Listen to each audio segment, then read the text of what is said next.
गोपी जनवल्लभ गिरिवर्धन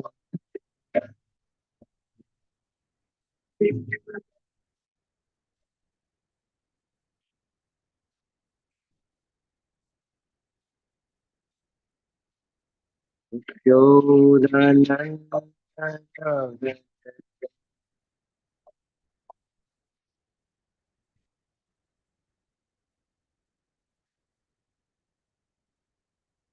यमुनातीरा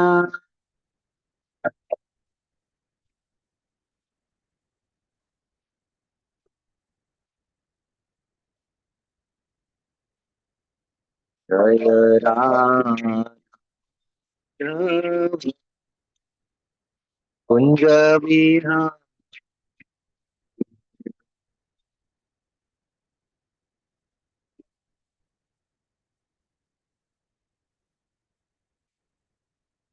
जय गोपी जनवल्लभ गिरिवर्धन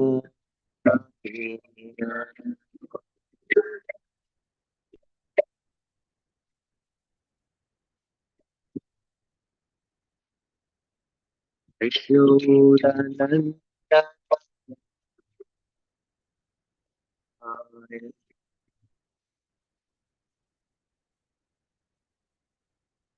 यमुनातीरा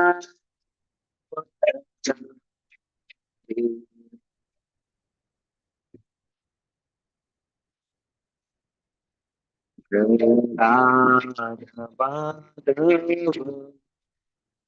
कुंज बिहारी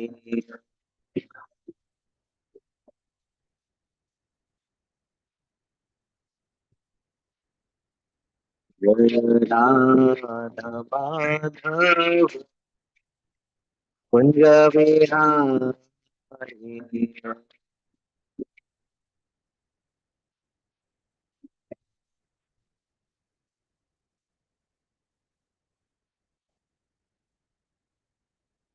जय विष्णुपाद परमहंस परिवार अष्टोत्तर श्री श्रीमद् श्री भक्ति वेदांत स्वामी श्रील प्रभुपाद की ISKCON founder Acharya BBT founder Acharya His Divine Grace AC Bhaktivedanta Swami Srila Prabhupada की नामाचार्य श्रील हरिदास ठाकुर की अनंत कोटि वैष्णव वृंद की समवेद भक्त वृंद की समवेद भक्त वृंद की समवेद भक्त वृंद की श्री श्री गुरु गौरांग की गौर प्रेमानंदे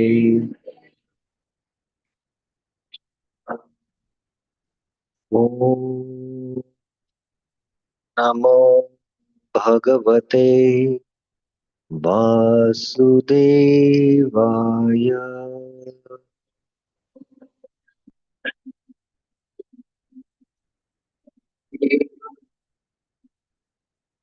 ओम नमो भगवते वासुदेवाय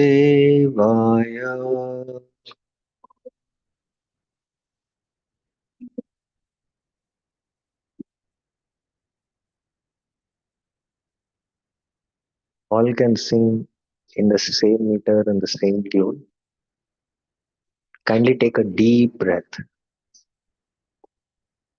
Om Namo Bhagavate Vasudevaya.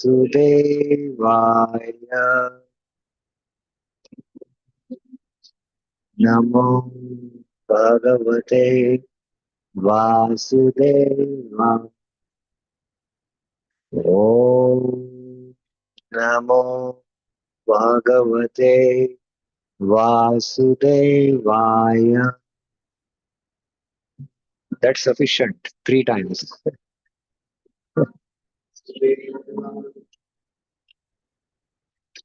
Abhishek Prabhuji, you have to do something about this mic stand. So, welcome to this evening series of classes on the Srimad Bhagavatam. By deeply meditating on this prayer, Om Namo Bhagavate Vasudevaya, we are connecting to the absolute truth. So, in order to be connected to the absolute truth, please disconnect yourself from your mobile devices. So, let's chant the Srimad Bhagavatam Mangalacharan prayers and then begin. Om Ajnana-timirandasya Jnananjana-shalakaya Chakshurunmilitam Yena Tasmai Shri Guruve Namah Shri Chaitanya Manobishtam Stapitam Yena Bhutale Swayam Rupa Kadamiyam Dadati Swapadantikam Vandeham Shri Guru Shri Yuta Padakamalam Shri Guru Vaishnavamsha Shri Rupam Chakrajatam Sahagana Raghunatham Vitam Tam Sajivam Sadvaitam Savadutam Parijana Sahitam Krishna Chaitanya Devam Shri Radha Krishna Padan Sahagana Lalita Shri Vishakam Vitamsha Nama Om Vishnu Padhaya Krishna Prishnaya Bhutale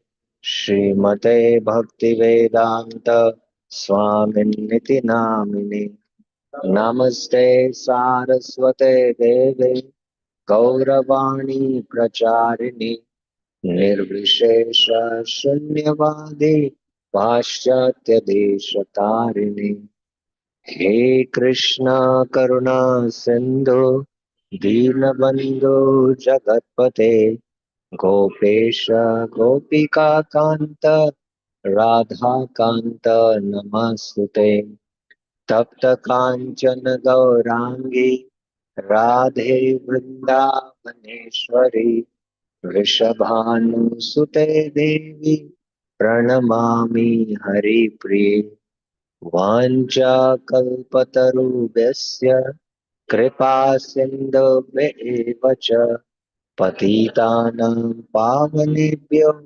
vaishnavebhyo namo namah Jai Shri Krishna Chaitanya Prabhu Nityananda Shri Advaita Gadadhar Shivasadi Gaura Bhakta Hare Krishna, Krishna Krishna, Hare Hare, Hare Rama,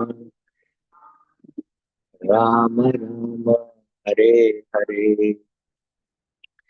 Narayanam Namaskrityam Naran Chaiva Narottamam Devim Saraswatim Vyasam Tato Jayamudire Nashtaprayesha Bhadreshu Nityam Bhagavata Sevaya Bhagavati Uttama Shloke Bhaktir Bhavati Naishthiki Krishnaya Vasudevaya Devaki Nandanaya Cha Nanda Gopal Kumaraya Govindaya Namo Namah Hare Krishna.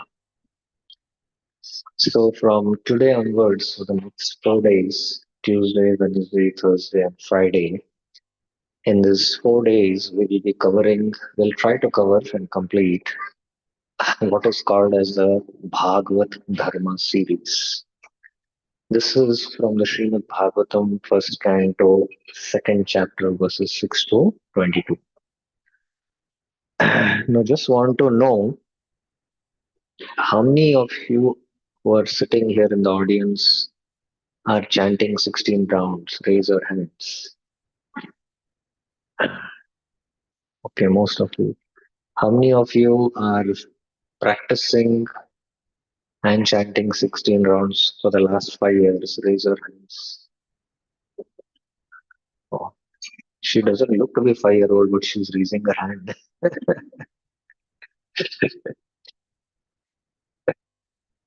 Interesting. Okay. So, this Bhagavad Dharma is the title given by our founder Acharya, His Divine Grace, A.C. Bhaktivedanta Swami Srila Prabhupada. There's a lot of bass. Can I have to fine tune it?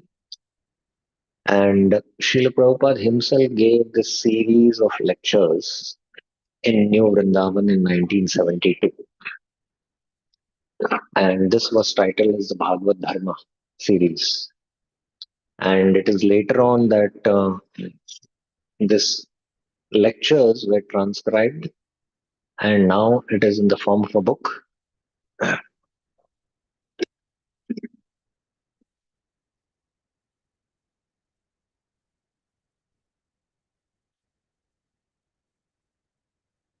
They were able to use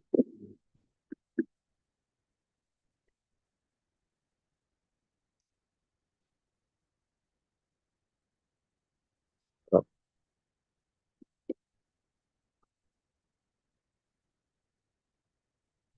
reach. Yeah.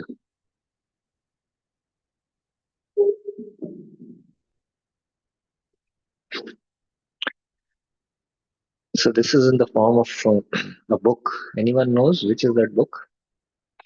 It is this book, Dharma, the way of transcendence. So this is just the lectures what Srila Prabhupada gave from Srimad Bhagavatam 1 to 6 to 1 to 22.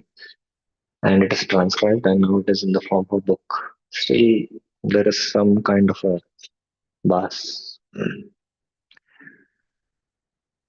So, this Bhagavad Sarma series is a very important discussion which comes in the Bhagavatam.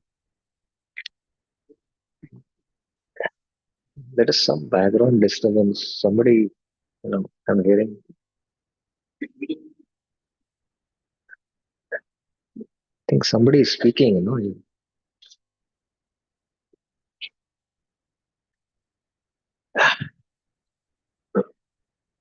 So,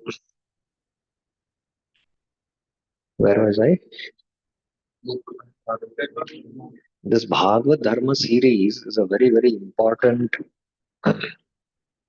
discussion which is there in the Bhagavatam, and Srila Prabhupada felt it is important, and that's why he gave discussers on the this particular section. Ideally, it will take around 15 to 20 classes to discuss this, but time doesn't permit. But we will concisely cover the entire discussion from 1 to 6 to 22 verses as a brief overview. The Srimad Bhagavatam background, let me give you the background. The Srimad Bhagavatam, the setting of the scene is that the sages of Naimisharanya are performing a yagya for the people of the Kali Yuga who are going to come in the future because they could foresee the ill effects of Kali Yuga. And that's where Sut Goswami appears. And Vyas is narrating this. So the Bhagavatam opens with Vyas offering his, prayers to the absolute truth in his Mangalacharan. Om Namo Bhagavate Vasudeva. And the first three verses explain the Sambandha, Videya, and Prayojan. And then he takes us immediately to Naimisharanya, where the sages of Naimisharanya, receive Suta Goswami. And after glorifying Suta Goswami, then they put forth 6 questions. And among these 6 questions, 2 questions are called as what is the seminal questions of the Bhagavatam. Any Purana begins with, tell us glories of Shiva, tell us glories of Brahma, tell us the glories of, Ganesh. But seminal questions means they are just like semen is the essence of a human being. Similarly, seminal question means tell us what is the highest benefit for all humanity. And tell us what is the essence of all dharma, by which the Atma is satisfied. Yenatma suprasivati. So these two questions, which the sages of Naimisharanya ask in 119 and 1111, because they explain that people in Kali Yuga are prayana alpayusha sabbhya. Their lifespan is very, very short. Kalo kalam asmin yuge jana. Manda. Sumanda matayo. Even if, they have a good lifespan, they are not, inquisitive to know about spiritual life because they are manda. Even if they are intelligent and they inquire about spiritual life, sumanda matayo, they are misguided. Manda bhagya. Even if their bhagya is good and they get a right spiritual master, upadrita, they are always troubled by trividatapa. So they cannot practice spiritual life. So this is the situation of Kali Yuga people, and we all have experience of it. So these are the two questions which the sages of Naimisharanya ask.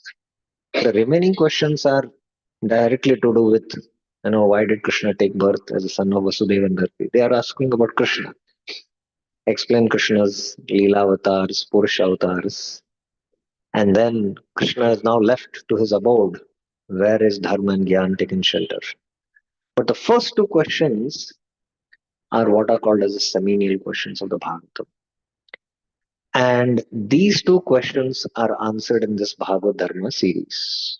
So that's what is the background uh, of this. So in the second chapter, Vyas narrates that iti samprashta, thus asked by the sages of Naimisha, samrashto. Suta Goswami was extremely pleased with him. And then he begins to answer the six questions. So first of all, he offers his respectful obeisances to his spiritual master, Sukadeva Goswami, in two verses, which are very beautiful verses in the Srimad Bhagavatam. And then he offers this Mangalacharan prayer to the scripture, which we every day in the morning Bhagavatam recite, Narayanam Namaskritya Naram Chaiva Narottam. And then he thanks the sages. Munoyo sadhu prushtoham. Oh sages, you have asked wonderful questions. Bhavadbir lokamangalam, by which the entire lokamangala is. Because yat Krishna samprashno. You have asked questions about Krishna. Yenatma suprasati, by which everyone will be happy, will be satisfied. So that's how Suta Goswami, after offering his thanks to the sages of Naimisharanya, he begins to answer from 1 to 6. Now, in the Srimad Bhagavatam, repeatedly, right from the first canto till the 12th canto, what has been established is that bhakti is the abhidheya. What has been established in the Srimad Bhagavatam? That bhakti is the abhidheya. Sambandh we have to establish with Krishna, and the abhidheya is bhakti. And that bhakti is what kind of bhakti? Shuddha bhakti, pure devotional service. And right in this chapter, this is the first case study where right at the beginning of the Srimad Bhagavatam, bhakti has been established as the abhidheya by Suta Goswami to the sages of Naimisharanya. In the fourth and the fifth and the sixth chapter, Narad Muni will establish to whom? Vyas, that bhakti is the abhidheya. Later on, in the second canto, Sukdev Goswami, while answering Parikshit Maharaj, in the first three chapters, will establish bhakti as the abhidheya, pure devotional service. And there is that famous verse, Tasmat Bharat Sarvatma Bhagavan Ishvaro Hari Shrotavya Kirti Divyascha Dheyascha. No. Deyashi Pujya Smitavan Tasmat Bharata Sarvatma Bhagavan Ishvaro Hari Shrotavya Kirtidavyasya Smartavyasya Ichitha Bhayam there. So there also Sukhdev Goswami establishes to Parikshit Maharaj that bhakti is the Abhideya. Again in the second canto, it is Narad Muni with Brahma, the conversation which happens. This is there in the fifth, sixth, and the seventh chapter of the second canto. There also bhakti is established as the Abhideya. Again in the second canto, in the Chatur Shloki Bhagavatam, Lord Narayan, while teaching Brahma in the Chatur Shloki Bhagavatam, he establishes the most confidential teaching of the Bhagavatam, that is pure devotional service. There also bhakti is established as Abhideya. In the third canto, Maitreya, while answering Vidura's questions, also establishes bhakti as Abhideya. And in the Kapil Shiksha, Mother Devahuti and Kapil Dev, this whole conversation which is there in the third canto, 25th chapter to 33 chapters, Kapil Dev establishes what? Bhakti as the Abhideya. In the fourth canto, in the teachings between King Prutu and the four Kumaras establish Bhakti as the Abhideya. And later on, for the Prachetas, Narad, when he preaches to the Prachetas, there also he establishes Bhakti as the Abhideya. Again in the seventh canto, Prahlad Maharaj, when he is preaching to his classmates, he establishes pure devotional service as the Abhideya. And later on in the seventh canto also, Narad Muni establishes Bhakti as Abhideya to King Yudhishthir. Again in the 11th canto, when the Navyogendras and King Nimi Sambad happens, there also Bhakti has been established as Abhideya. And Krishna also establishes Bhakti as Abhideya to Uddhav in the Uddhav Gita. In the 12th canto, Sukhdev Goswami, last instruction to Parikshit Maharaj, there also establishes Bhakti as the Abhideya. And in the last part, that is Sut and Saunak Samvad, which ends the Srimad Bhagavatam there, again Suta Goswami establishes Bhakti as Abhideya. So right from the first canto till the 12th canto, Bhakti has been established as the Abhideya. And for your kind information, this Bhakti which has been established as Abhideya in these various conversations, this Bhakti is Shuddha Bhakti. Whereas in many parts of the Srimad Bhagavatam, there is also mixed devotional service described. And thus mixed devotional service is described to understand what is the mixture so that you can take up to pure devotional service. So this is that first series where bhakti has been established as the abhidheya. So it is very, very important that we thoroughly study, particularly this series, the Bhagavad Dharma series. We repeatedly study, try to understand it, and because it is philosophy, it is very difficult also. And as we study now, you will find that. Because as long as we don't have the correct knowledge and the correct understanding, we cannot practice. So there is orthodoxy and orthopraxy. So orthodoxy means the philosophy, and then the practices following the philosophy. So if you don't have the right knowledge and the clear understanding of what is pure devotional service, then you will not be able to take up to the practice of pure devotional service. So you have to understand the definition of pure devotional service. And this is what Sut Goswami is going to establish in this series. of discussion.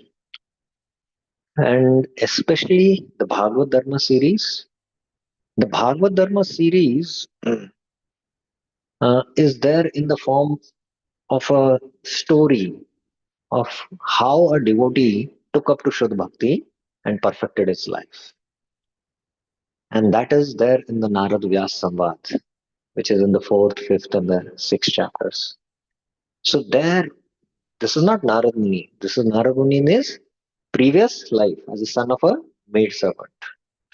So even a son of a maid servant who had no previous qualification, born in a Shudra family, no education, but just coming in touch with the Bhakti Vedantas, who were pure Bhagavats, that you have to remember. He was able to take up to pure devotional service and he perfected his life.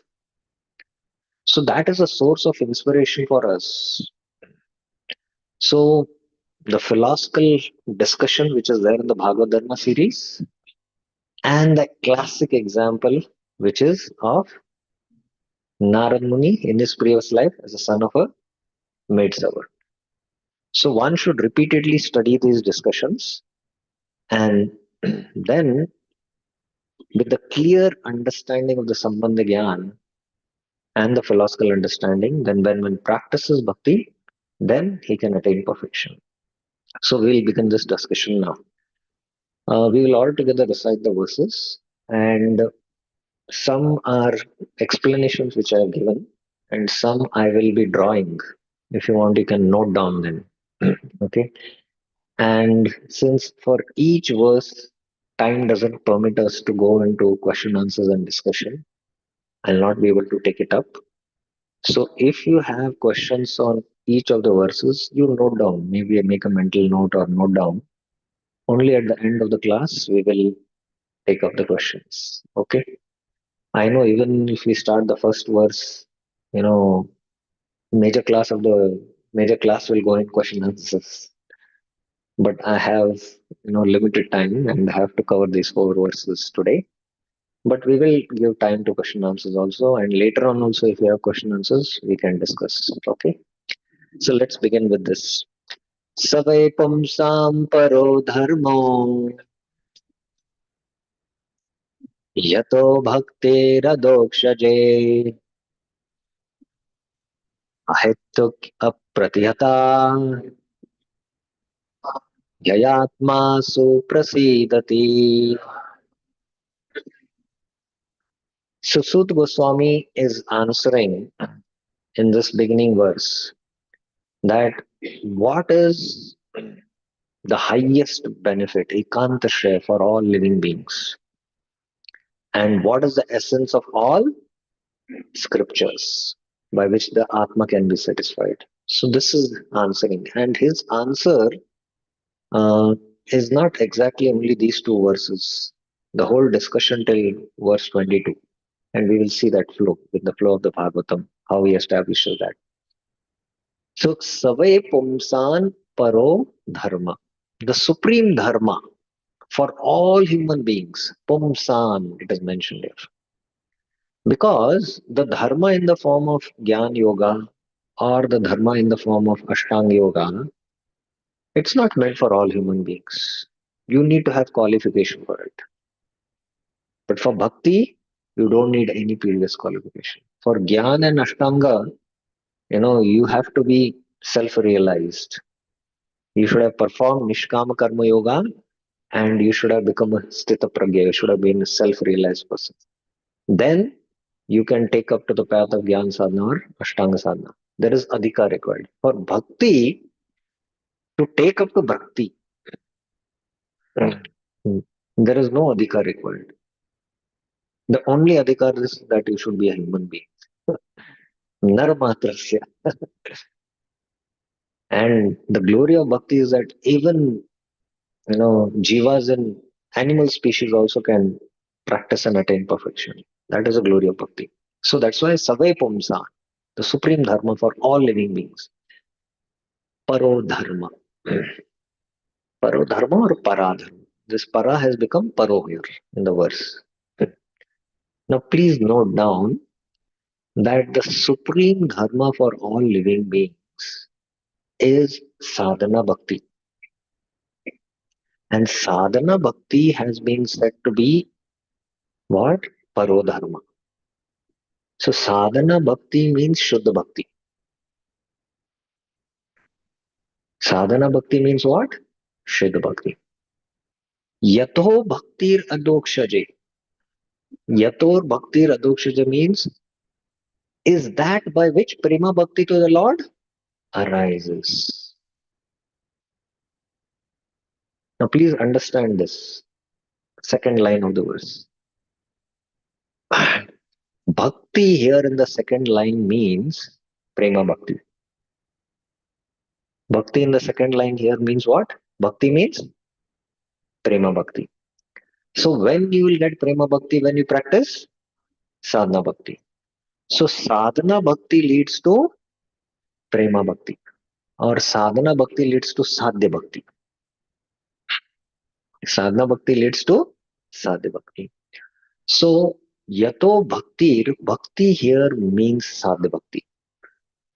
As in the famous verse, Shraddha Rati Bhaktir Anu Kramashyati in the Kapil Dev. So there Shraddha means asakti and Rati means Rati, which is Bhava. And Shraddha Ratir Bhakti Anu Kramashyati. There Bhakti means Prema Bhakti. Asakti, Bhava and Prema. So similarly here, Paro Dharma means Sadhana Bhakti. And Bhakti means Prema Bhakti. Both sadhana bhakti is also Shuddha bhakti, prema bhakti is also Shuddha bhakti. Don't get puzzled. Both are pure. So I distinguish this just for your understanding. So I call this sadhana bhakti as Shuddha sadhana bhakti. As what? Shuddha sadhana bhakti. So only if you take to Shuddha sadhana bhakti, pure devotional service sadhana bhakti, then that's Shuddha sadhana bhakti leads to what? Prema bhakti. I hope it is clear. And that is why this bhakti is ahetuki, which is not caused by anything other than itself. Ahetuki. Cannot be obstructed, apratihata, and which satisfies the mind completely. Yenatma su prasidati. Okay, so now we'll go into a little detail of this verse. So I'm just summarizing what Srila Prabhupada in his purport speaks. So Srila Prabhupada, maybe this is a little cutting, so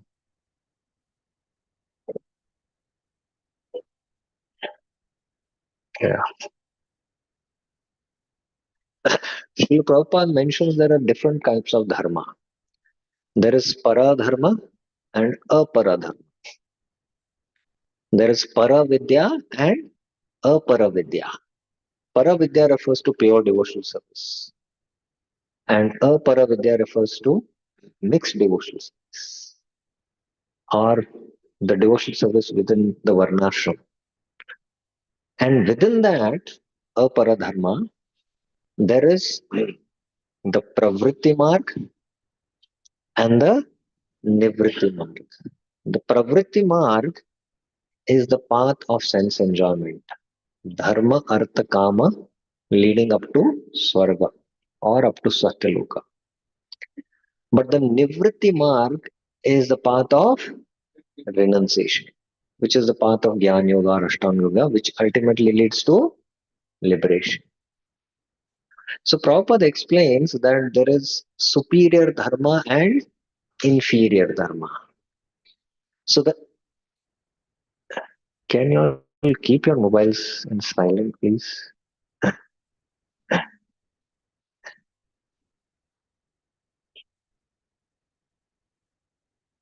There is the path of enjoyment and the path of renunciation. There is superior and inferior. And the inferior is the path of sense enjoyment, dharma, artha, kama. But Prabhupada says superior is the path of renunciation. But there he establishes that the topmost dharma is paradharma, which is pure devotional service. Because this path of renunciation for liberation has a hetu. And the hetu is what? That I want to attain liberation. But the topmost supreme superior dharma is pure devotional service, where it is performed without any motivation for dharma, artha, kama, or moksha. And this is right in the Bhagavatam in the second verse established. Dharma projita kaitava paramo nirmatsaranam satam. So Prabhupada right in this purport establishes that this superior, supreme duty or occupation of all living beings is to take up to pure devotional service. And that's why he defines that the pure devotional service means there is no other desire except the desire to please the Lord. So this is how Prabhupada explains. And of course, we have added this adharma, that is the path of enjoyment without following the Vedas. This leads to hell. So there, like that, there are these three divisions you can see. And Sut Goswami in this 1 to 6 is speaking about which type of dharma? Paradharma, which is sadhana bhakti leading to sadhya bhakti. Sadhana bhakti leading to sadhya bhakti. Okay, again we'll recite this verse. Save pumsan paro dharmo yato bhaktiradokshje ahityak apratihata yayatma suprasidati.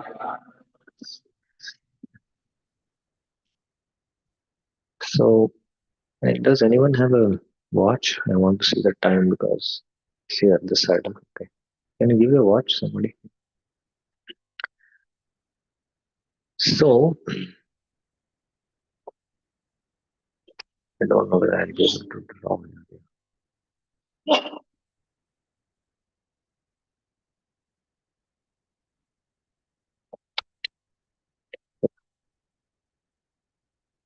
Okay. I'm just trying to explain what I spoke. So, Sut Goswami is saying there is what is called as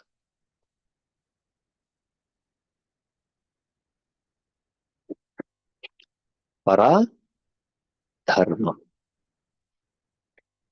And this Paradharma is what? Sadhana Bhakti. The Sadhana Bhakti. And this Sadhana Bhakti leads to what? Prema Bhakti. Yato Bhaktir Adokshaji. Prema Bhakti. Now, as I was mentioning, that I am terming this sadhana bhakti as what? Shuddha sadhana bhakti. Shuddha sadhana bhakti. So Shuddha sadhana bhakti leads to sadhya bhakti. And within sadhya bhakti there is bhava bhakti and then there is prema bhakti. Of course, in one sense there is no difference between bhava bhakti and prema bhakti. Bhava is just a, amsh or suryamsh, a ray of prema bhakti. So why I'm making this distinction is because we have to understand this Shuddha Sadhana Bhakti. So if there is something called as Shuddha Sadhana Bhakti, there is something called as also what? Ashuddha Sadhana Bhakti. There is something called as Ashuddha Sadhana Bhakti. So we have to attain the qualification to practice what? Shuddha Sadhana Bhakti. We have to attain the qualification to practice what? Shuddha Sadhana. Because the definition of Shuddha Sadhana Bhakti is it is ahetuki, it is apratihata. Apratihata means it is not interrupted. It is not interrupted at any point of time. That means the connection with the Lord or through the 9 limbs or the 64 limbs of Vaidhi Bhakti doesn't get connected at all. If it gets disconnected, then you break the principle of what? Apratihata. Or in Rupa Goswami's definition, Anushilanam. Anushilanam means continuous, without any break. And Ahetuki means Anya Abhilashita Shunya. So as long as there is any material desire in the heart, whether it be desire for bhakti or mukti, till then our bhakti is what? Mishra. It is Mishra. So only when we get the qualification where we fulfill this criteria, Anya Abhilashita Shunya, and we don't pursue any action except the action to please the Lord. I hope you understand the statement. Hmm. Because we can do actions based on our nature, which is called as conditioned nature, which is called as Svabhava. But if we do these actions are not bhakti, these are karma. And we can offer them to Krishna. But that bhakti is not called as Shuddha Bhakti. It is karma arpana. I'll give a very simple example to understand, because it's a little deep subject, but we'll make it very simple to make you understand. Now, suppose, Jagannath Baldev Subhadra, the Pujari, calls up some Mataji or Prabhuji. Prabhuji, please come today for Jagannath, please make shak and rice offering. So they come to the altar kitchen and get the ingredients, wash them, cook them, prepare the plate, and they give it to the Pujari. Here is it. And they go back. They have done the service for the Lord. So there is another case that at home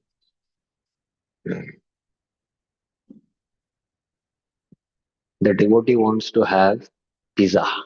I'm taking the example pizza because you can easily relate.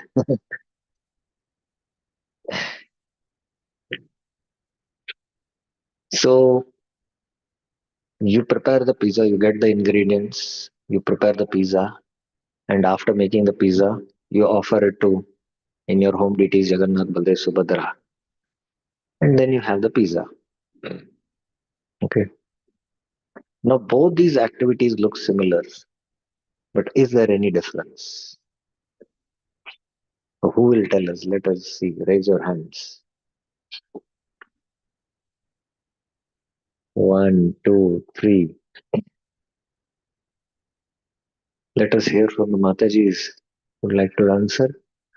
What is the difference between both the activities? Anyone would like to try? Yes, Mataji. Yes, yes.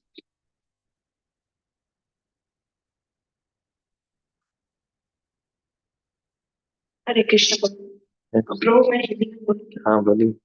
प्रभु जहाँ पे जब मंदिर पे बनाया तो भगवान को offer करने के लिए बनाया, लेकिन जो घर में बनाया वो अपने स्वार्थ के लिए बनाया।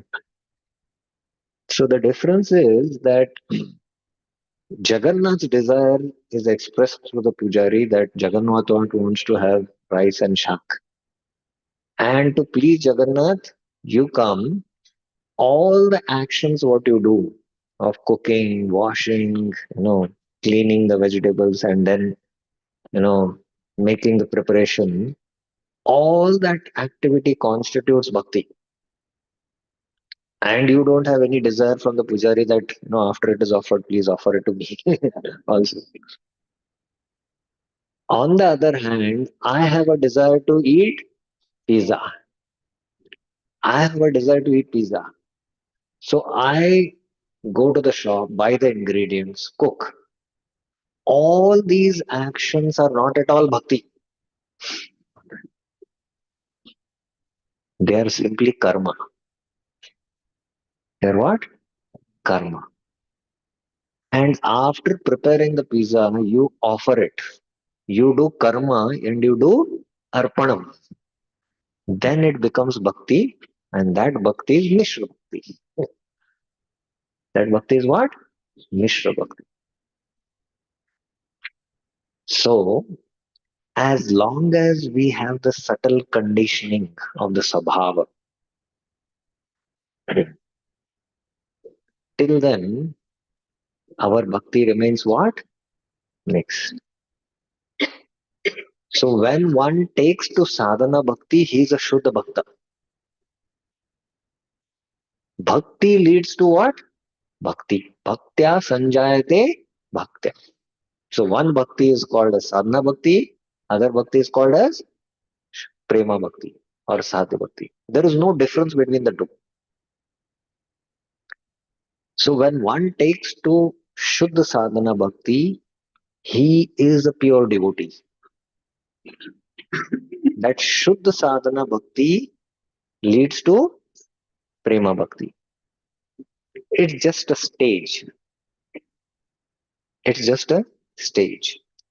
Just like an unripe mango turns into a ripe mango. At one particular time stage, it is unripe, and that's why it is called as sadhana bhakti. At some point, it is sadhya bhakti. It is ripe. So in the sadhana bhakti, a person who is taken up to sadhana bhakti, he is shuddha, he is pure. He is situated on the transcendental platform. And that's why Krishna tells in the Bhagavad Gita, Brahma Bhuta Prasannatma na sochati na kanchi. Sama sarveshu bhuteshu mad bhakti labate para. Para bhakti begins from there. Para bhakti begins from there. So this example I gave of the ripe and unripe mango, there is also an example of, childhood, youth, and old age.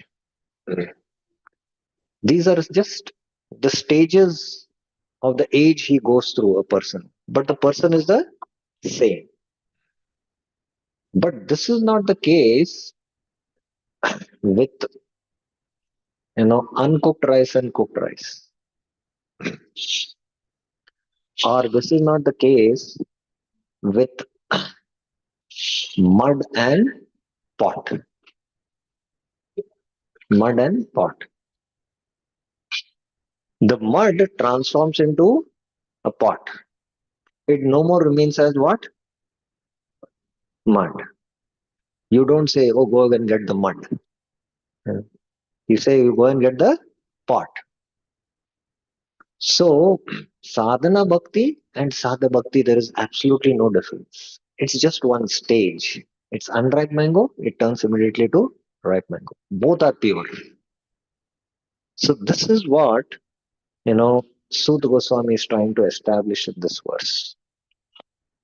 And this bhakti, as I was mentioning, is also being established by Yamaraj in this verse. एतावानेव लोकेस्मिन् पुंसां धर्म परास्मृत भक्ति योगो भगवती तन्नाम ग्रहणादिभिः. This is the only means. Etavan eva. For attainment was the final perfection of life. Dharma para. Dharma para here refers to para bhakti, the supreme occupation for all people. Therefore, persons, loke asmin pumsan, whose minds are fixed on the Lord, smrita bhagavati, engage in intensive practice of devotional service. Bhakti yoga tan nam grahanadibi. So, bhakti yoga, if somebody is practicing bhakti yoga, means he is only doing hearing and chanting, no other business. Srila Prabhupada in the Bhagavad Gita commentary to 12.9 and 12.10, he mentions what is sadhana bhakti, Vaidhi sadhana bhakti. He says Vaidhi sadhana bhakti means you get up for Mangalarti and you attend Mangalarti, and after Mangalarti you sit and chant your rounds, and after that you hear the Srimad Bhagavatam, after that you cook for the Lord, and after that you serve the Lord, and after that you have the prasadam, and you do this constant engagement. It's not that after the Mangalarti and the Bhagavatam you go to office. That means you are doing continuously devotional service without any break. That is what constitutes sadhana bhakti. That are the limbs of sadhana bhakti. But when you do karma, and that karma you offer to Krishna, then it becomes what? Mishra bhakti. So it doesn't mean that I'm doing Mishra bhakti, so I cannot take up to Shuddha bhakti. No. As we practice Mishra bhakti and we offer the fruits to Krishna, we get purified. And gradually the conditionings of the effects of the modes come down. And when the Swabhav is completely purified, then we have no interest. Nivritta sarva karmasu. We are disgusted completely with doing any material activities. And we just want to do engagement in devotional service. That deep conviction, that deep faith in the scriptures, and that level of advancement when you have attained, then you get qualified for practicing sadhana bhakti. So we go through these two stages. One is called as Ashuddha sadhana bhakti, and the second is Shuddha sadhana bhakti. So Suta Goswami is establishing that the supreme dharma for all human beings is Bhakti Yoga. Bhakti Yoga means Shuddha, pure devotional service, which is called as Sadhana Bhakti and Sadhya Bhakti, or Sadhana Bhakti and Prema Bhakti. So this is what he establishes. Now, very another interesting point is this Bhakti is a hetuki. A hetuki, it is said. A hetuki means it doesn't have any cause. It is causeless or self-causative. Bhakti only causes bhakti. So this also is been established by all the acharyas. And there is an argument like, how do we attain bhakti? We attain bhakti by the association of devotees, you might say. But sadhu sangha is the anga of bhakti. How can you say that bhakti is attained by sadhu sangha? No, bhakti might be attained by doing charity, pious work, austerity, tapasya, dana, dharma, vrata, and all by doing these pious activities. There is that cause bhakti, but these are all material and these are part of karma. And karma can lead to jnana, which is in the mode of goodness. But that cannot lead to bhakti because bhakti is what completely transcendental. Bhakti is the Sarup Shakti of the Lord. So neither pious activities can lead to bhakti. Then what about the Lord's mercy? What is the cause of bhakti? The Lord's mercy. If that is the case, then the Lord is not merciful because not everyone is practicing bhakti. The Lord is unjust, he is prejudiced. Then if you say the cause of bhakti is the mercy of the devotees. And there are these two kinds of devotees, the Uttam Adhikaris and the Madhyam Adhikaris. The Uttam Adhikaris don't distinguish between anyone. They see everyone equally. So they are also not qualified to give bhakti. But it is only the Madhyam Adhikari. He can distinguish, between the Lord, between the devotee, the innocent, and the envious. So the Lord's mercy flows in the heart of the Madhyamadikari. And wherever the Madhyamadikari feels mercy and compassion and bestows bhakti to someone, bhakti a person gets. And that mercy and compassion, what he shows, is also what? Coming from where? From the Lord only. From the Lord only it is coming. But it is transmitted through a Madhyamadikari. Because the Madhyamadikari distinguishes. He can distinguish what? Prema, Maitri, Karuna, Kripa and Upeksha. He does this. And he can bestow bhakti. And this bhakti is there in the heart of the Madhyamadikari and he bestows to others. So in that sense, bhakti still remains causeless because bhakti only gives rise to bhakti. And we might not philosophically understand this, but everyone has experience of this during the COVID. How one person was transmitting the COVID symptoms to others. So similarly, the Madhyamadikari who is carrying the compassion of the Lord, and when he feels mercy, he bestows that bhakti those who come in touch with him. So even the Lord cannot bestow bhakti in this world. It's only his pure devotees who can bestow bhakti. That is the glory of bhakti. In that sense, the Lord, the devotee, the Madhyamadikari, the bhakti and the mercy are all interconnected. They are not separate. But this establishes that what? Bhakti is ahetuki. Bhakti is ahetuki. And as I was mentioning, apratihata. Apratihata means should be uninterrupted. Should uninterrupted. So this is the verse. Mad gunashruti matrena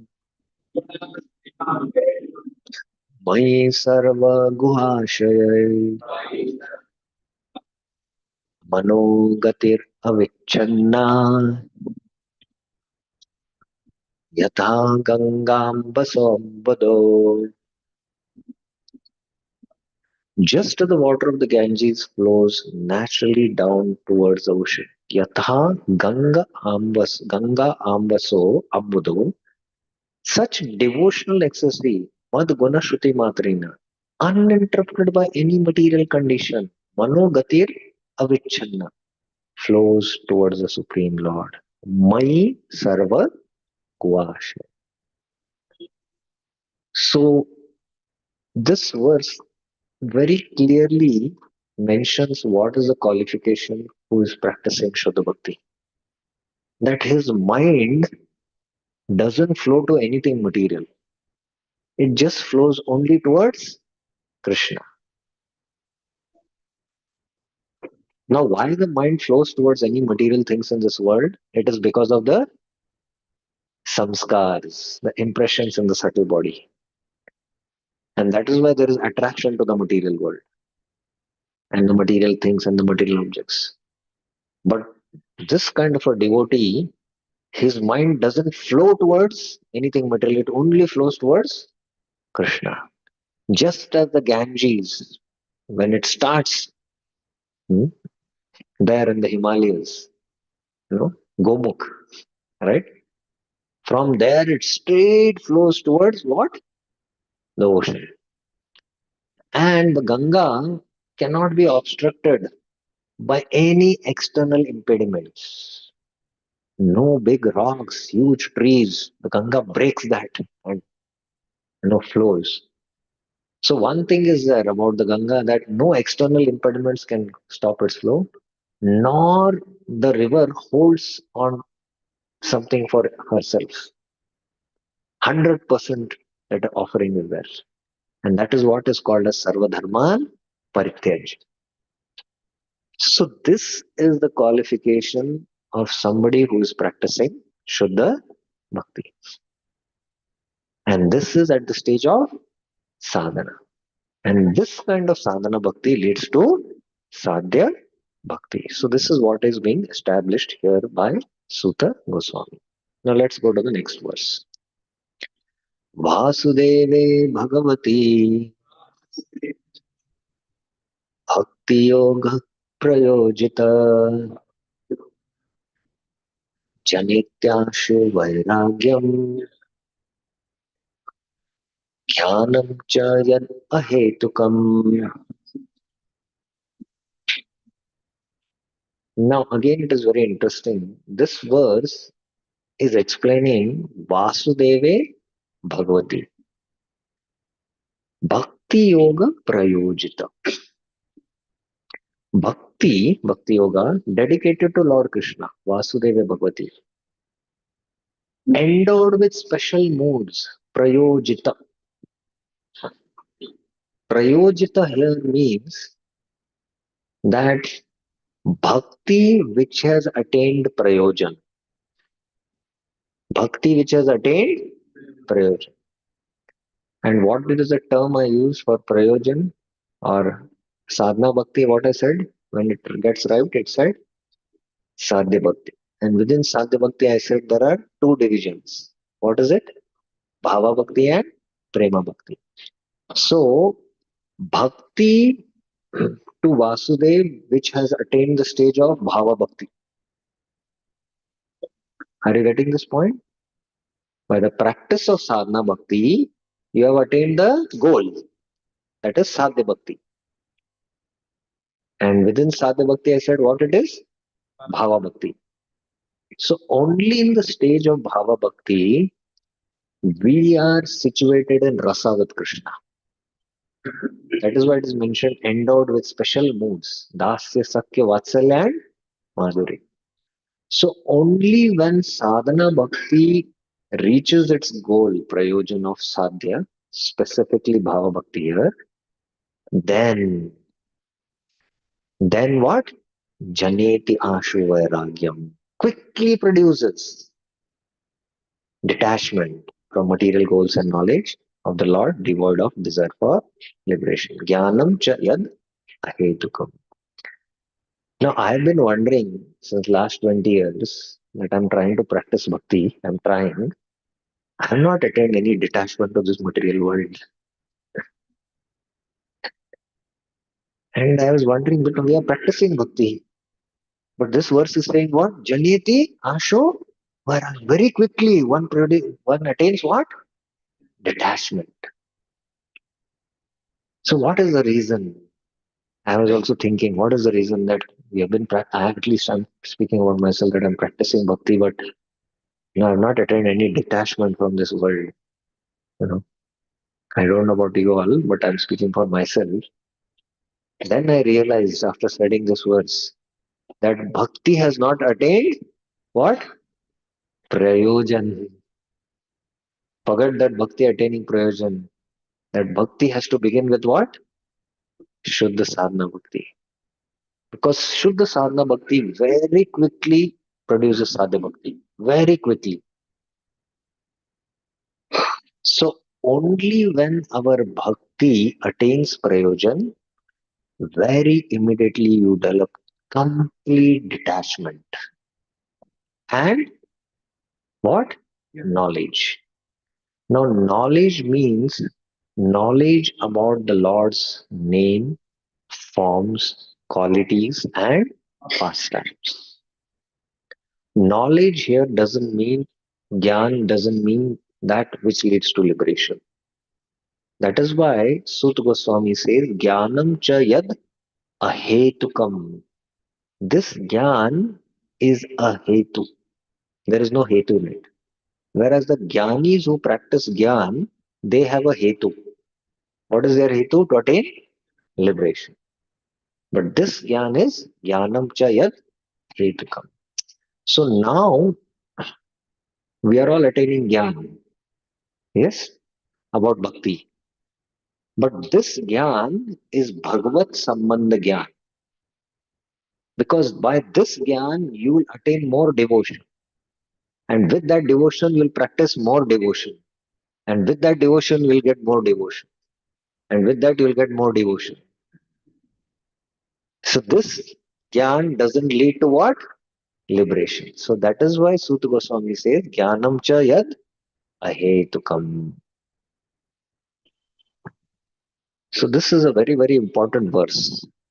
And how do we know that our bhakti has attained prayojan? So this is the verse again from the Uddhav Gita. Bhakti paraishanubhava virattiranyatra chaistri ekakala prapadyamanasya yatashnatashus tushti pushti shud apayanughasam.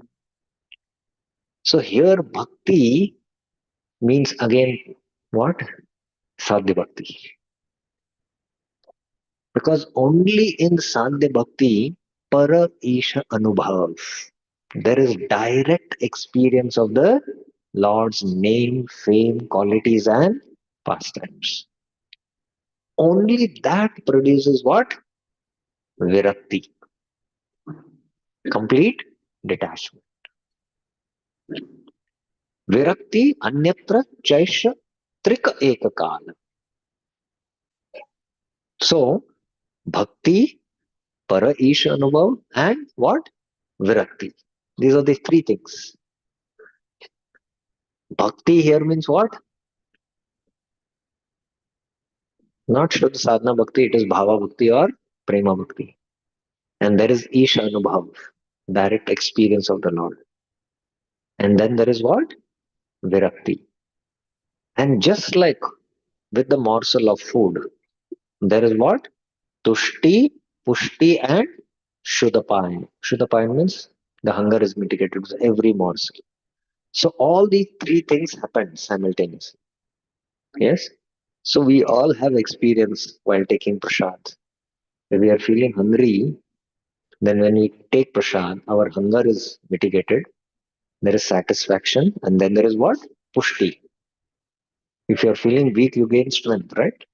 And especially on a Ekadasi day, you will feel that next day, right? You become weak, right? You get pushti. So all the three things happen. So this is the experience one has to get. So here that Vasudeva Bhagavati Bhakti Yoga Prayojan refers to Bhakti Yoga which has attained Prayojan, which is endowed with the mood of Dhasya, Sakya, Vatsalya and Madhurya Bhavas. This kind of knowledge, Janeti Ashu, very quickly produces Jnanam and Virakti. That is what Sutta Goswami says in this verse. Okay, now we take the next verse. Dharma Sanishthita Pumsan Vishwaksena Katasuya Dotpadayet Yadiratim Shama Eva Hi Kevalam. Now, Sutta Goswami has established in two verses that what is the highest benefit for all humanity? Ekantashaya. And What is the essence of all scriptures? The essence of all scriptures is they should practice what? Bhakti. And practice bhakti means what? What? Shuddha sadhana bhakti. You have to come to that point. So he has established in these two verses.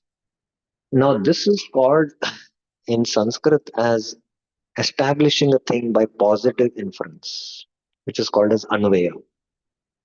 Now the same thing he establishes by negative inference, which is called as vyatirik. So he establishes that this is not Shuddha Bhakti. When you say this is not, then you understand what it is. Like when I eat, especially here we are in Bangalore, and Mysore Pak is very famous, right? But you have been eating Mysore Pak, which is not made of pure ingredients. There's no pure ghee in it, and the ingredients are not pure. So if you've been tasting Mysore Pak and you think that, oh, this is the taste of Mysore Pak, but somebody really prepares pure Mysore Pak with pure ingredients and pure ghee. And when you taste it, wow, what is this? He said, this is Mysore Pak. No, I've tasted Mysore Pak for a long time. No, no, this is real pure Mysore Pak. So similarly, when you cook halwa, you need the right ingredients. There has to be rava, there has to be ghee, there have to be dry fruits. And with the right ingredients, you have to have the right process. You should know the right process. And when you follow the process, then you get halwa, right? But if your ingredients are not right, instead of rava, you have rice, you're not going to get halwa. So the ingredients of pure devotional service is anya bilashita shunyam. So you have to have that. So the tatastha lakshana is anya bilashita shunyam and jnana karmadya amritam. So when you qualify for both these criteria, then your ingredients are pure. And when ingredients are pure and you follow the process, abhidheya, which is called as abhidheya, which is what we are discussing, then that will lead to what? Prayojan, Shuddha Halwa or Shuddha Mysore Pak. So two things are there. The ingredients have to be pure and the right process.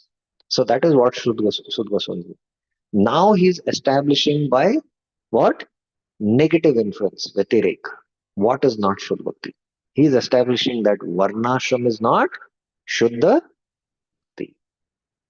And that's why he's saying Varnashram of a human being, Dharma Swanishtita Pumsa, which does not produce attraction, Nod Padayet Yadi Rati.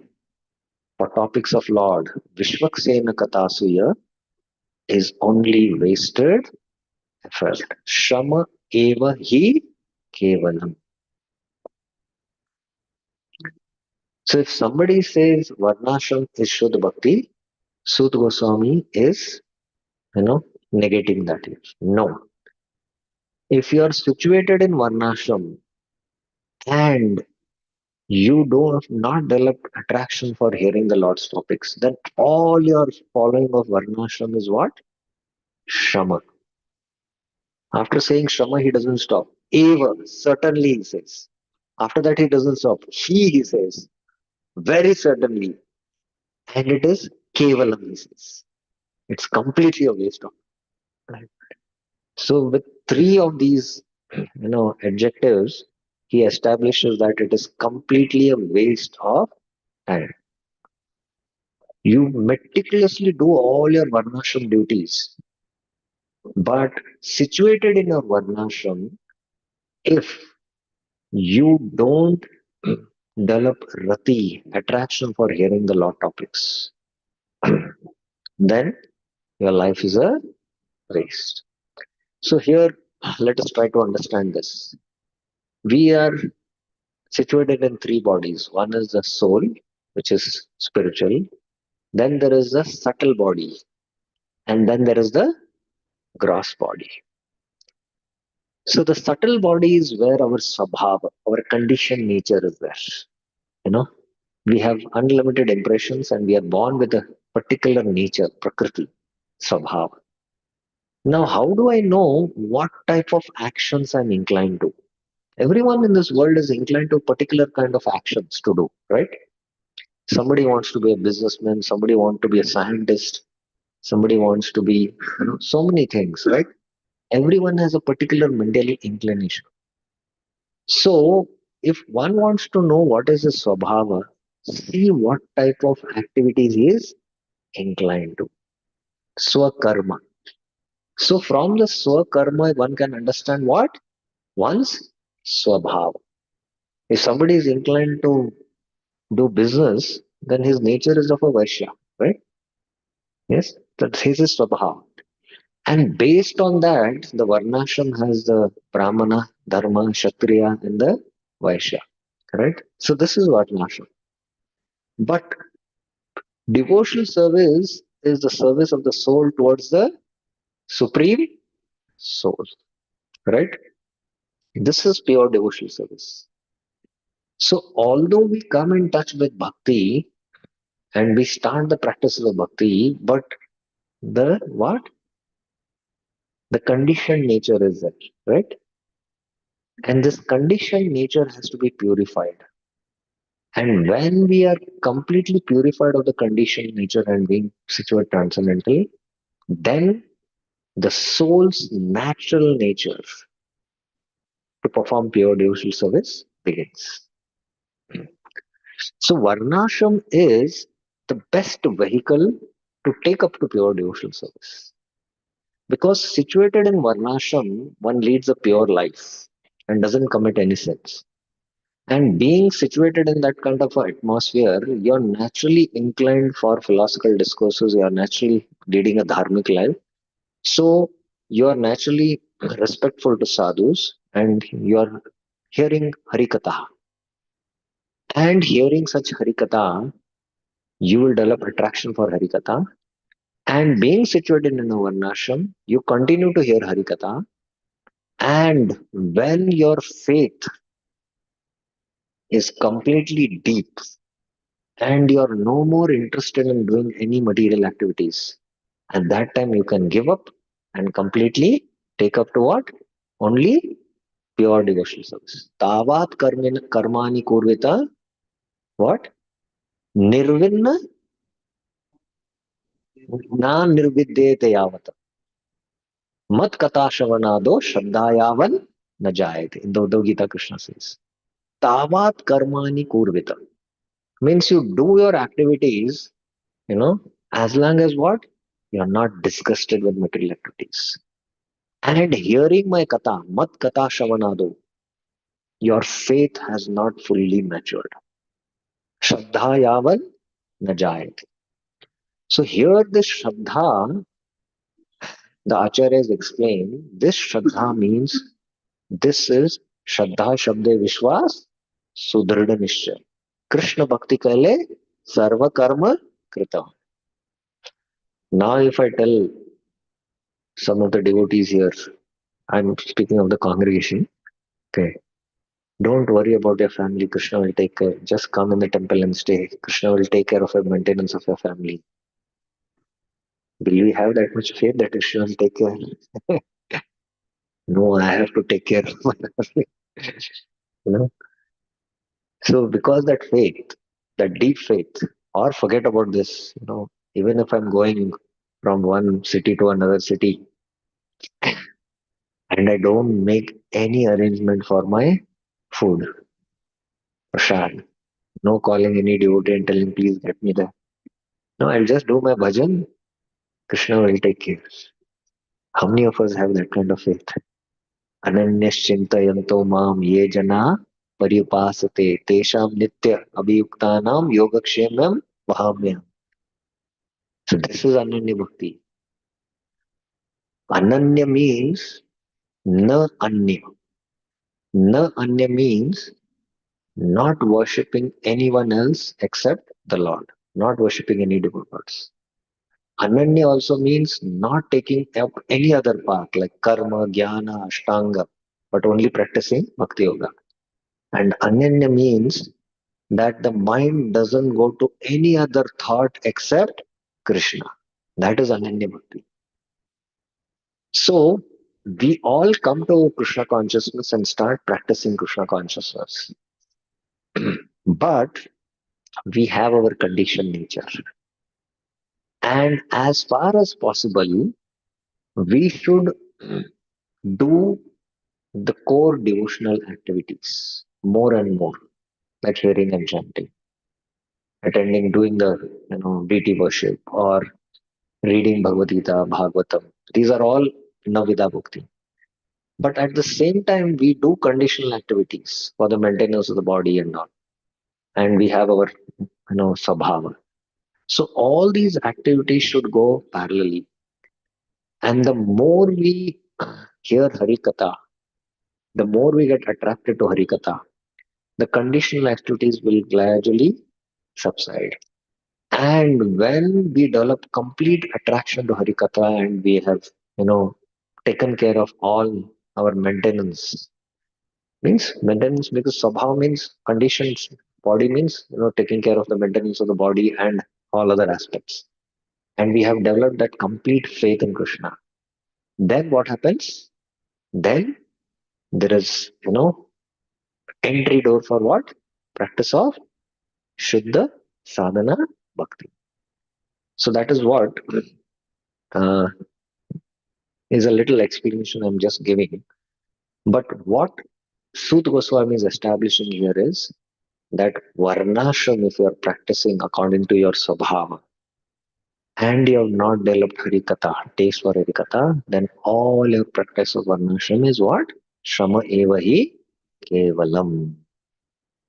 Let's take this last verse and complete. Just 2 minutes. Let's recite. Dharmasya hi apavaragasya dharto arthay upkalpate nartasya dharma ekantasya kamo labhaya hi smrita. So this is a very interesting verse. Dharmasya hi apavargasya. Material results in earth are not suitable. Upakalpate as a goal. Arthaya. Artha means, the results. Artha can mean also goal. Artha means also wealth. Artha means the meaning of the word. So in the different contexts, the meaning will change.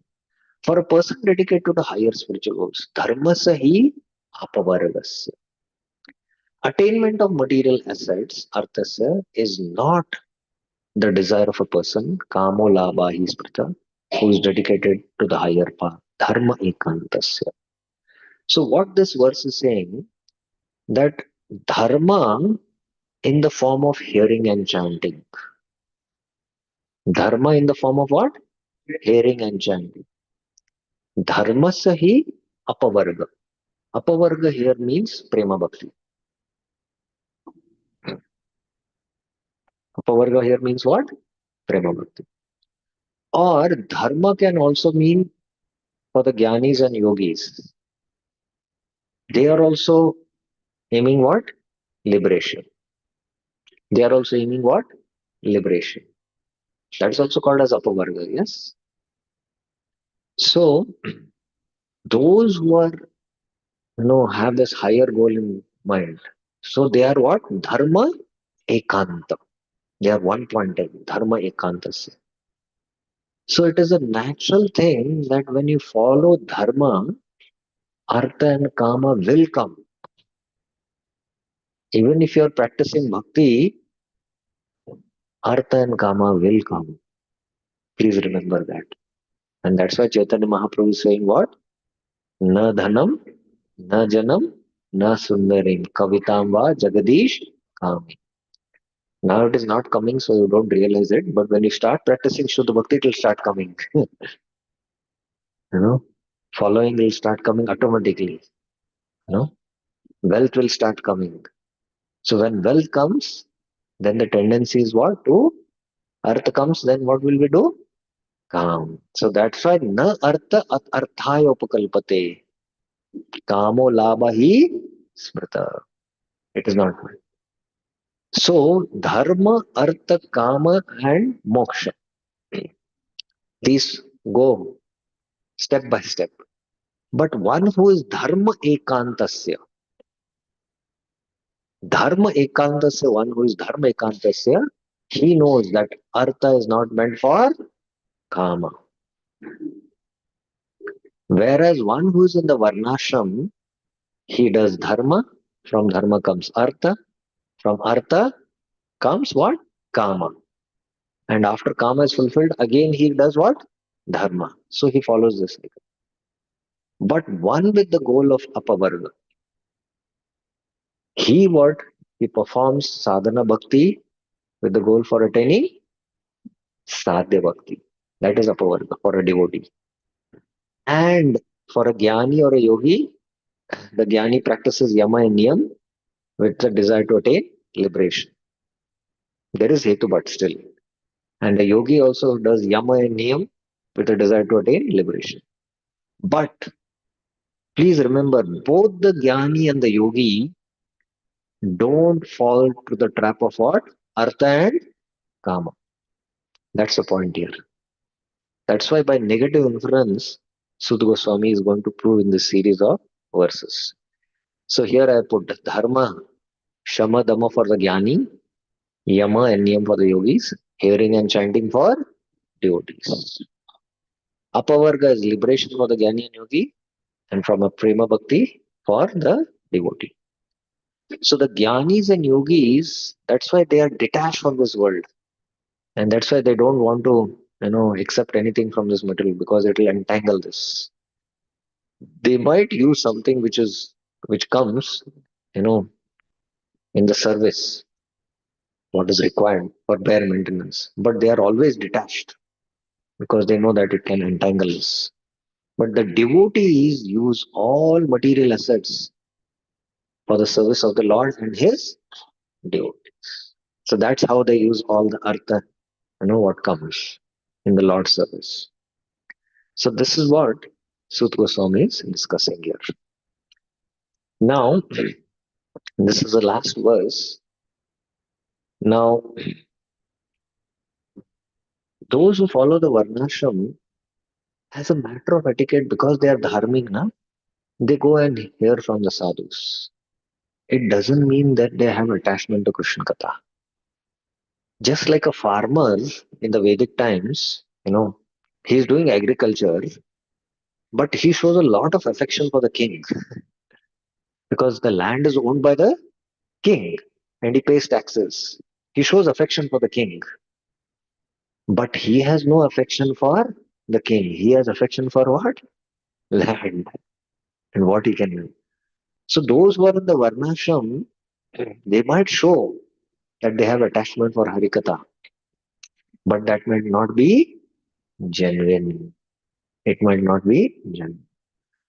Only when there is pure affection for the Lord, pure attachment to hearing Harikatha, then only he is said to be what? A pure devotee. So that's why Prahlad Maharaj says this. Aham tu akamas tvad bhaktastam cha swami anapashraya nanye tatahayor artho rajasevakayoriva. I am your servant. Aham tu tvad bhaktas. Not desiring benefits. Akamas. And you are my master. Tvam cha swami. Without dependence on service. Tvam eva swami. Our relation should not be anything else. Na anyata hayor artho.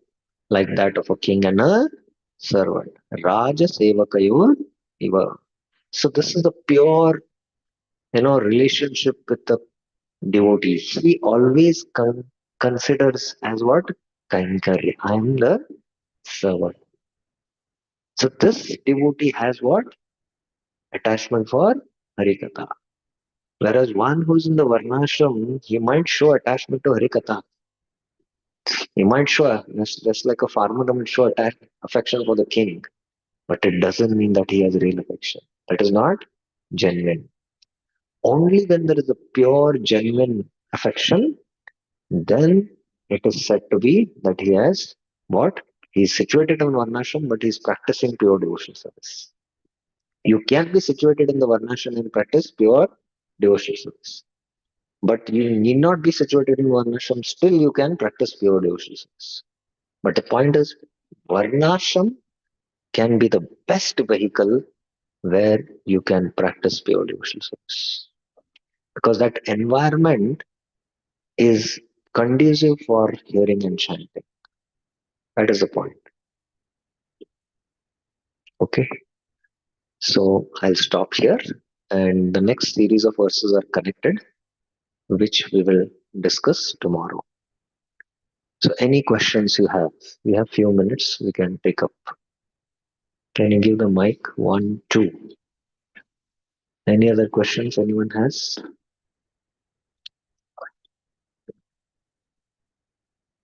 Yes, Prabhuji. Sure. Really, my question is that, as you said, detachment will come at the level of Bhagavat, Hmm. and we are not even one setting. No, Like, don't mix two questions. You ask one question for one topic. yeah. So, as you said, first we have to come to Shuddha Sadhana Bhakti, Hmm. then come to Bhava Bhakti, or Prema Bhakti. Hmm. Then we get Alex with the Krishna, Yes. and then detachment everything comes. So when we are, as you said, forming Bhakti, new Bhakti, many elements will come. Hmm. So before reaching Bhava Bhakti, how to pay this? You don't worry about that now. You worry about how to come to the platform of practicing Shuddha Sadhana Bhakti. That should be our this. Okay. You have to understand what are the ingredients which are impure and how we can have the pure ingredients. So once you come to Shuddha Sadhana Bhakti, then the path itself is self-revealing. And whatever obstacle comes, how to overcome those obstacles, that will be revealed by the study of the scriptures, by the teaching of the acharyas and everything. But we have to understand that how to come to the platform of practicing of Shuddha Sadhana Bhakti. That's the point. I also wanted to make one point that when I explained this last verse of Prahlad Maharaj, Rupa Goswami mentions the 64 limbs of Vaidhi Sadhana Bhakti. And there he makes a point that there is difference between Kainkaryam and Karmarpanam.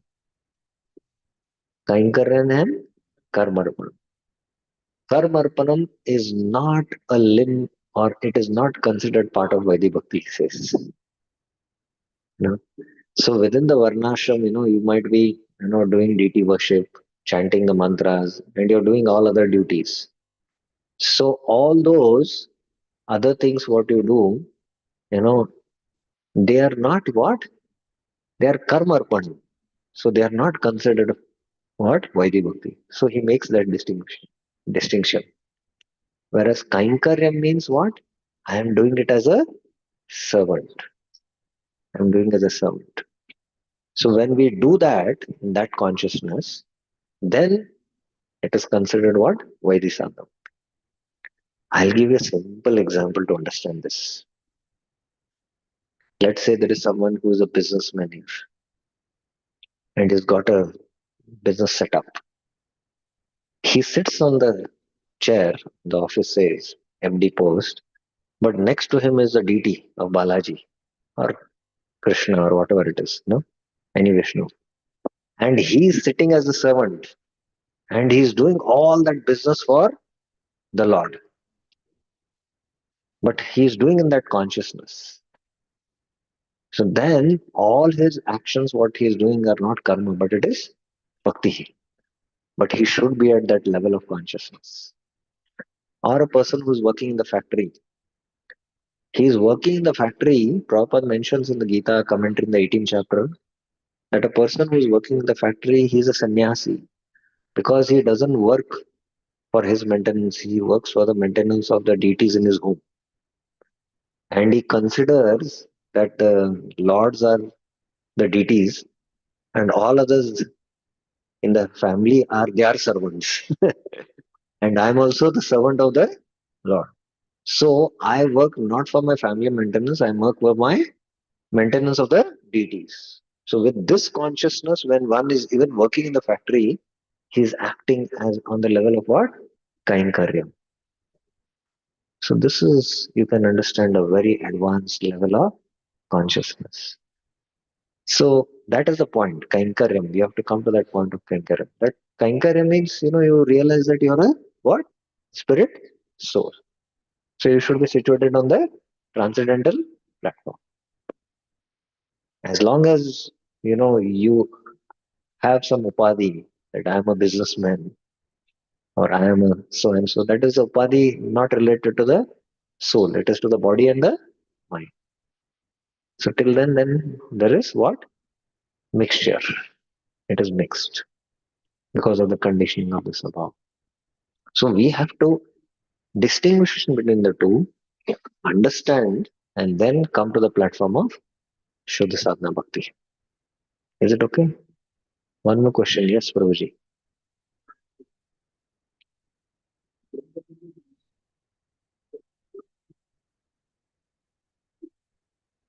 Hare Krishna. I have two questions. One by one. First question. So, Bhagavat, the perfection of devotees, how they attain the perfection. So, in certain section, there's a lot of jnana and Ashtanga yoga processes. They merge one element into another element, they balance the air, and there's just some focus given on the self. He realized that I'm Atma and the Prabhu is sitting within this material elements. Which section? Which section you are speaking about? For example, how Risumara did, or like different sections. And You'll have to be specific which section you'll have to tell, because there are different aspects discussed in the Bhagavatam, and all are not the same. uh, for example, uh, like uh, Risumara, how Yudhishthira did.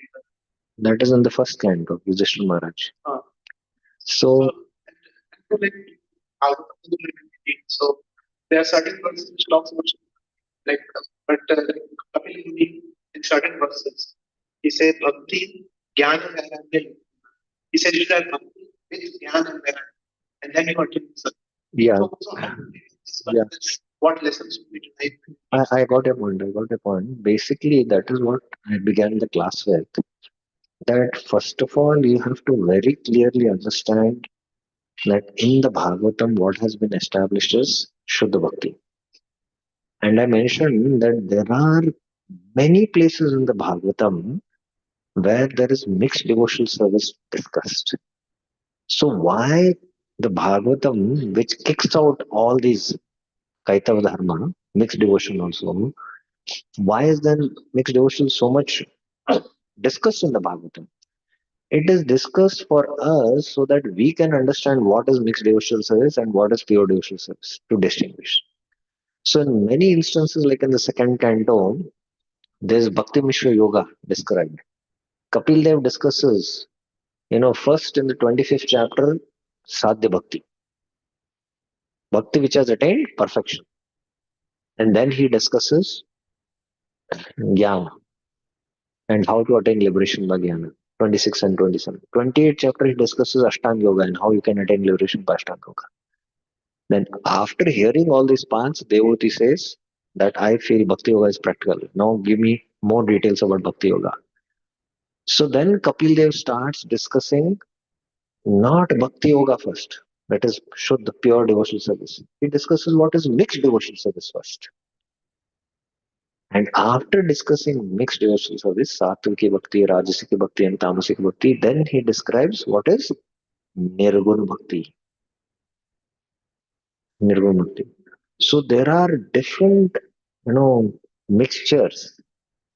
And only when you understand these different mixtures and you come out and understand what is really pure devotional service, then when you have that right understanding and with that right understanding you start practicing, then you go in the right goal. Even Krishna does the same thing in the Gita. Don't think that the middle six chapters discuss Bhakti Yoga. The middle 6 chapters, 95% is discussed as mixed devotional service. There are only 7-8 verses where Krishna speaks about pure devotional service. And he compares that with mixed devotional service and the glory of pure devotional service. And he establishes Ananya Bhakti. Krishna uses the term in the Gita, Ananya Bhakti there. And there are only few verses. 7.1, 8.14, 9.22, 10.55, and then in the 11th chapter, no, 10.8, 9, 10 and 11, the Chaturshloki, of course. And then there is 11.54, Bhaktya to Ananya Shakya. And in the 12th chapter, it is 12.8. Of course, 6 and 7 he establishes that, and 12.8, and then directly the qualities of those pure devotees from 12.12. So 7 or 8 verses he speaks only about Ananya Bhakti there. Rest all is Karma Mishra Bhakti, Jnana Mishra Bhakti, Yoga Mishra Bhakti. So when we study the Gita and understand all this very clearly, then what happens? Our impurities also are gone. And then we understand. And once you understand, first is the knowledge aspect. Once you understand that this is the right path, then going on that path is second. But 50%, the task is taken away, means you have done the task when you understand the right understanding. So, right in the Bhagavatam, first canto, second chapter, Sudha Goswami is making that clear. And elsewhere in the entire Bhagavatam, the same thing gets established. Okay. Yes. Question is more like many persons, they think bhakti to be medium. Like they also sometimes do bhakti. Yes. And sometimes they think that bhakti is bhakti, is for simplicity, like that. So you told that when the sadhana bhakti is Suddha, then only when you attend the Suddha bhakti. Sadhu Bhakti. So Yes. this sadhana bhakti is to Yes. Yeah. What aspect of bhakti do they consider? Like, what is their conception of bhakti? Like, which type of bhakti they are considering to be simple, or they are taking path, like intermediate path, but in liberation? What is that bhakti in between, which is there in their mind? No, basically, the Gyanis who practice Gyan Sadhana, they are having their limbs of Gyan Sadhana. So Krishna in the Gita speaks about 20 items of knowledge. Amanitam, Adambitvam, beginning from that. And there is one item, Mayi Chananya Yogena Bhakti Avyabicharini. So they also practice one limb of bhakti. Apart from this, Adhyatma Jnana Nityatva, knowledge of self-realization.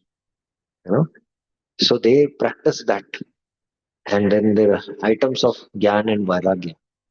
So they focus on all these items, and there is one item element of bhakti in it. So that is why it is called as Jnana Mishra Bhakti, because that bhakti is mixed with Jnana, or it can be Bhakti Mishra Jnana. The Jnana is predominant, there is one small element of bhakti. So it is not by their Jnana sadhana that they attain liberation. The bhakti element which is present in their Jnana sadhana, that one element what they perform, Bhakti Devi gives a fruit of Jnana in the form of liberation. Karma on its own cannot give any results. The bhakti element which is there in karma, that gives a result. Like a karma kandi is performing a yagya to go to swarga. He has a moksha swarga kami. So he's performing yagya to attain swarga, Indra, Om Indraya Swaha. But in chanting those mantras, he is uttering Om.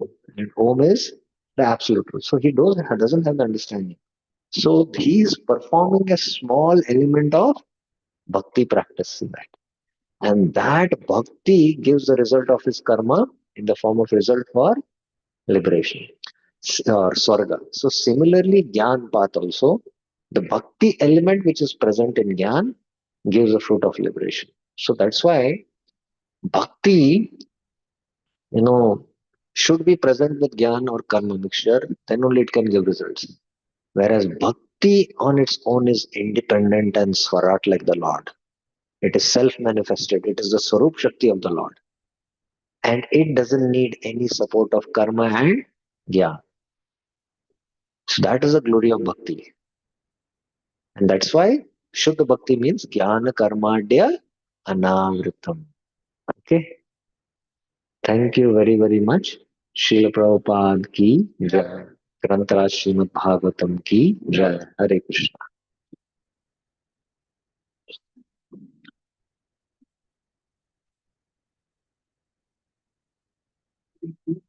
Last question.